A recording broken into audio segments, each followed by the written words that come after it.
Donc Yannick, dans la vidéo précédente, j'ai exprimé ma manière de concevoir une vision. Est-ce que tu partages toi aussi cette problématique autour de la vision? Cette problématique de la vision est assez importante. Il faut bien comprendre que sur les produits qu'on veut développer, on a besoin de partager l'ensemble de la vision avec toutes les parties prenantes qui vont agir, développer et aider à réaliser le produit. Tu peux donner peut-être un exemple de ces parties prenantes? Alors ces parties prenantes, on va retrouver par exemple les marketeurs qui vont vouloir parfois faire un produit révolutionnaire. Un produit un peu waouh. Donc leur objectif, c'est de mettre en avant un produit qui va bien correspondre à leur idée et ce qui se font du marché. On va avoir en contrepartie peut-être la communication ou des équipes un peu plus métiers qui eux vont plutôt penser à l'utilisateur, avoir un produit un peu plus utilisable, un peu plus pragmatique, proche d'aider et de réaliser quelque chose pour les futurs utilisateurs ou les utilisateurs actuels. D'accord. Et on peut aussi avoir des parties un peu plus techniques comme les DSI ou d'autres parties, des gens qui vont peut-être réaliser le produit en termes techniques, qui eux vont plutôt avoir une vision challengeante du type il faut qu'on fasse le meilleur produit avec les meilleurs outils, quelque chose avec des technos très récents, très révolutionnaires et qui vont se concentrer sur les moyens de réalisation et non pas sur la vision globale qui est votre produit. D'accord. Et justement, pour ce faire, on a besoin que cette vision soit challengeante pour fédérer et rassembler ces différentes équipes qui vont permettre de réaliser votre futur produit. Qu'est-ce que tu entends? Est-ce que tu peux donner un exemple sur ce côté challengeant? Du coup, qu'est-ce que tu entends par là? Challengeant, c'est assez compliqué. Généralement, ce qu'on peut voir, c'est qu'un projet ou un produit est composé d'objectifs.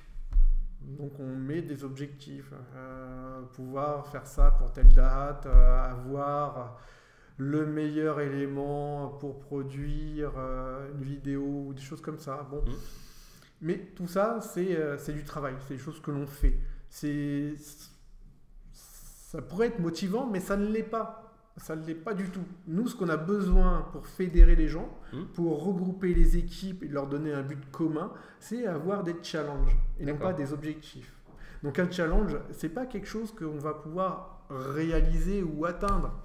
Par exemple, si toi, tu fais de l'escalade et que tu as envie de gravir l'Everest aujourd'hui, tu ne fais pas assez d'exercices ou tu n'as pas un assez bon niveau pour aller dans un milieu aussi hostile que l'Everest.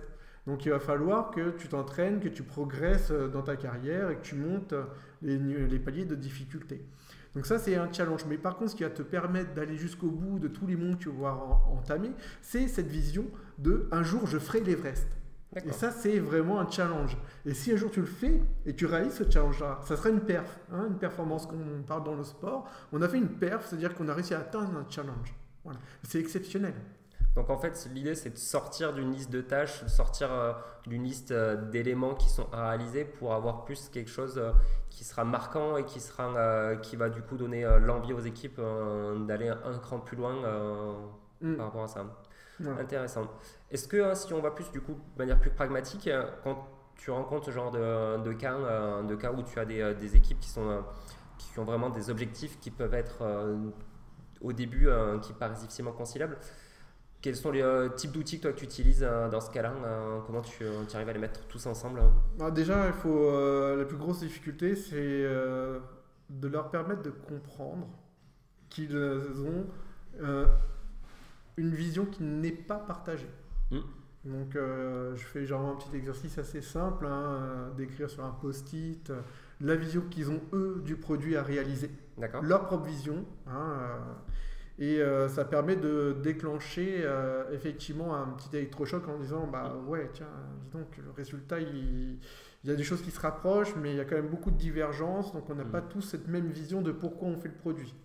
À partir de là, c'est un constat. On a réalisé le fait que toutes les parties prenantes ont bien vu, on fait ça ensemble, qu'il y avait une petite problématique sur le partage de la vision et que chacun avait sa propre vision des choses. Et là, on peut enchaîner sur un atelier de Product Box ou de Product Vision Box pour pouvoir avoir la vision et définir ensemble, construire la vision. Voilà. L'objectif, c'est pas d'exposer sa vision, c'est de la construire avec l'ensemble des personnes. L'atelier Product Box, tel que tu l'exprimais, peut-être juste pour expliquer en quelques mots comment ça fonctionne. L'atelier Product Box est un atelier qui permet de rassembler tous les différents acteurs qui peuvent avoir une vision, chacun qui leur appartient sur le projet.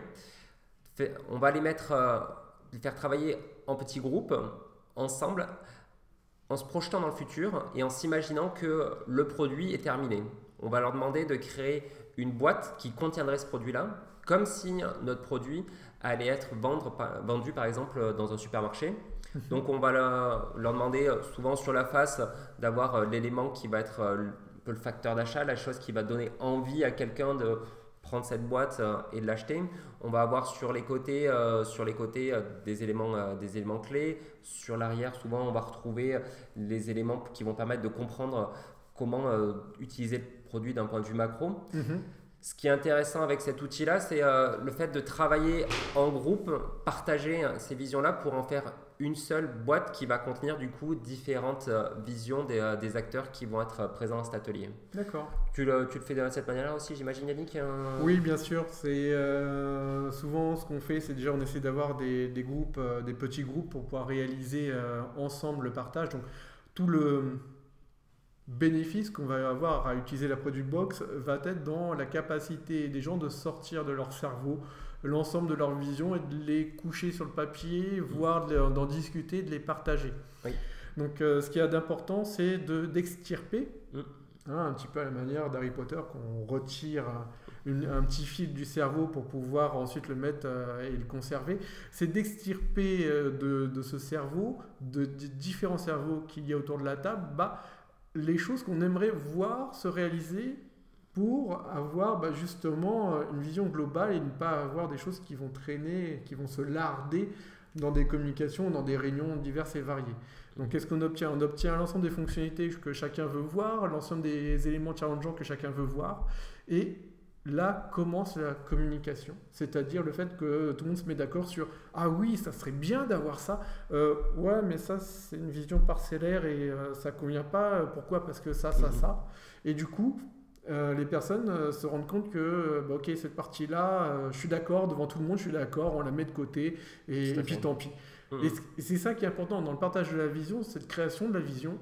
Et on se met d'accord sur les choses qu'on a envie de faire et les choses qu'on ne fera pas ou qui sont beaucoup moins importantes.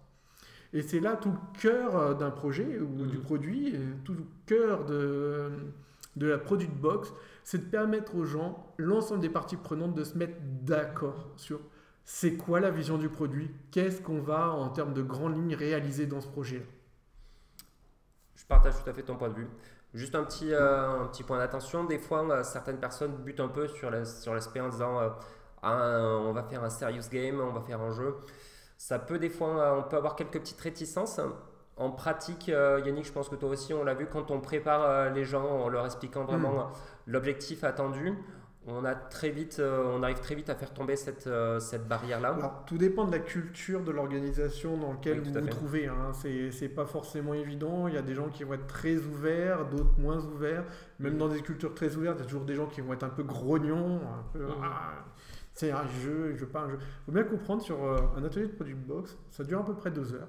Sur les 2 heures, il y a moins d'une demi-heure sur la création du produit, c'est-à-dire la partie un petit peu ludique pour formaliser et ancrer ce qu'on a décidé. Donc l'outil de réalisation de la Product Box, ce n'est pas un jeu, c'est une capacité, on est coach, c'est une capacité d'ancrer les décisions par la réalisation d'un élément palpable, d'être kinesthésiste. Et du coup, je rajouterais aussi sur le point qui est intéressant dans le jeu, c'est de sortir les gens de leur contexte. Moi, je l'ai vu dans un cas où j'avais notamment à l'époque, le projet avait déjà démarré et j'avais du coup une chef de projet qui était butée sur sa vision et qui était aussi butée par rapport aux différents aspects qui lui étaient importants, à savoir tenir un planning, un budget. Et elle était très crispée par rapport à ça. Le fait de se dire on va mettre un cadre différent et d'utiliser le jeu a permis de vraiment lui faire ressortir ce manteau-là qui l'a bloqué, et on l'a vu du coup dérouler et vraiment osé donner vraiment sa manière de concevoir le produit et on a pu du coup faire tomber du coup une barrière qui était existante et qu'on n'arrivait pas du tout auparavant à aménager avec les autres parties prenantes. Donc c'est aussi l'intérêt de faire du serious game. Si vous voulez plus de détails, Yannick vous a fait le résumé complet de la Product Box sur la page jointe. Je vous encourage à regarder ça et surtout à expérimenter.